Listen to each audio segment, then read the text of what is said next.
here. Kuro's going to have telekinesis as well. Dindy, he is level 2, so he drops the remnant. Bulba should end up dead here and will almost certainly use the vision there. And Dindy going to spot it out, but will be disrupted. Bulba's going to close the distance, drop down the cogs, and Dindy not going to be able to do much of anything, but telekinesis there. Puppy does react, and there's the Nightmare to try and bail their buddy out. Let's see if it's going to be enough. Rocket flares there. Dindy will be netted down and cleaned up. Bulba taking some damage though. A couple more auto attacks might be enough. Bulba will end up being a return kill. Now Fluff's not done. Kuro's the target. Doesn't have a net to throw. Puppy now gonna be the main focus. He's gonna be able to make it away though.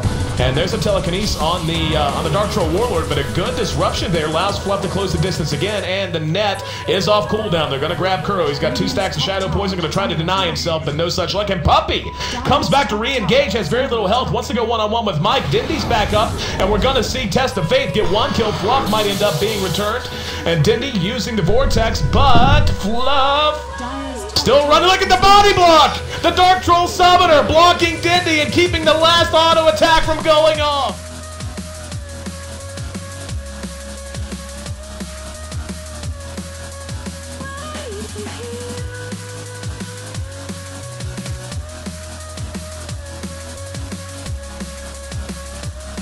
Now Havosa is going to be caught with a side trap, and Korok going to lay down another. Havosa is dead. He can't do anything. Just a big mistake. So we're going to see open wounds on Puppy. Puppy went up the brain sap and Creep. Now going to nightmare himself, but it just doesn't matter. Meld takes half his health, and the rest going to be cleaned up with a couple of auto attacks.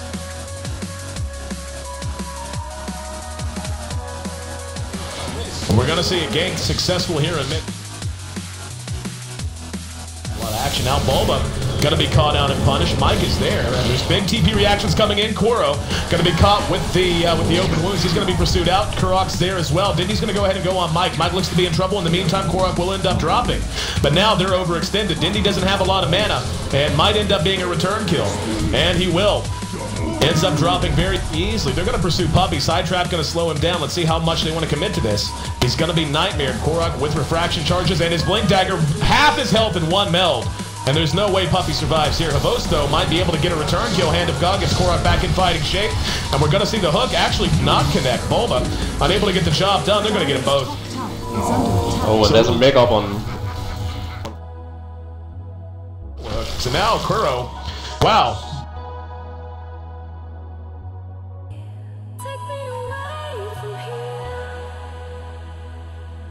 A TA and a lifesteal. I don't really feel there's a way back. I honestly don't. I don't think Juggernaut does anything against neither lifesteal nor TA. We're going to see a disruption. Not the best target to disrupt because he can't go ahead and Blade Fury, but Korok there to do damage regardless. He will be Nightmare, but honestly, that didn't help much of anything. And now the net's going to catch Puppy as well, and good hook coming out of the woodwork for Bulba. They just feel unstoppable. Already you have 3 heroes that aren't really that great in defending. And then he picked up the Juggernaut and the Lone Druid thinking he could actually push Liquid, because at that point in time they had Nyx, TA, Clockwork and Shadow Demon. Not all that great for anti-pushing. There's Rockets, there's Shadow Poison, that's about it. And then Fluff pulls out the Chempeg, a hero that fits their playstyle very well, that he loves to play, that is one of the best in the world at play.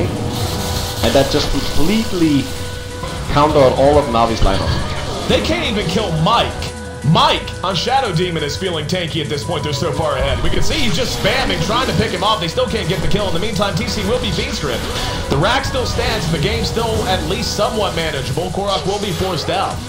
And Navi now showing a little bit of strength of their own. They're going to be able to get the Aegis.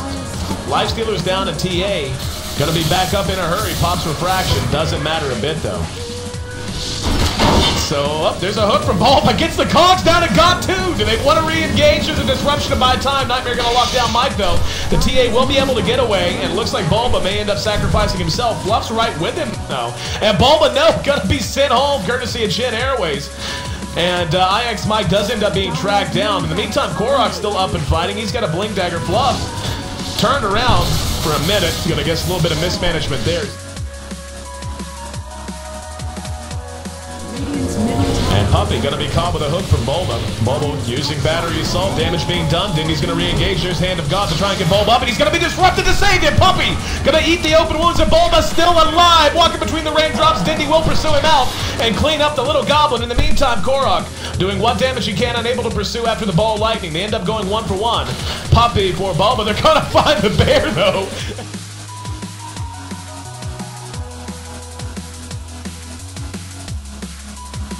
Now Kuro is going to be spotted, netted, and probably cleaned up. Right now you'll see he couldn't have afforded the scepter yet anyways, and right now the lads will actually help them do the push. We're going to see them go ahead and be engaged upon. TC raging out. Dindy doesn't have a lot of mana. We'll be able to make it back to the high ground. Kuro's back up and fighting, and Bosto has already shot his wad. Does have his ulti, not going to get a chance to use it. Dindy continuing to bounce around the match. TC is going to be able to invest himself back up after the Hand of God. We're going to see them cleaned up. Another buyback comes out from Jugger. He will have Omni Slash. There's a lot of targets around. Not the situation you want to be using here. Here comes Navi looking to re-engage. Now we're going to have Dindy bounce back. He wants to get Fluff, but the disruption's there. TC using open wounds, and Dindy getting blown up. Fluff will be locked down, and no!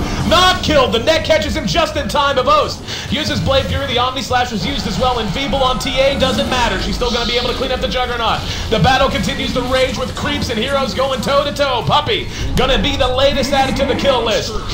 And that's going to be 3 down with all still standing from Liquid. A fight that went on for what seemed like forever, and they're not done. Kuro does use his Ghost Scepter to get himself out of some trouble. But re-engagements, buybacks, went to the high ground, went to the low ground. In the end, Liquid takes another big win. They're now doubling Navi up. They've got 1 set of racks down, looking to make it 2. Yeah, this was sort of expected all along. I sort of thought it would happen earlier, but they did that overextension in the base where I think they themselves thought they could have ended it back then. Well, we're going to see Kuro not cleaned up. Actually, here comes Dindy engaging right on the Bulba. Bulba is somehow able to stay alive. Avosto says, nope, not this time, little man. Never mind, Bulba cogs, and he's going to survive again. They can't kill the Clockwork Goblin. And the GGs come out. Navi takes their exit in the quarterfinals of the G1. They're donezo, they're gone. A team that most would have labeled as a favorite to make it to the live land.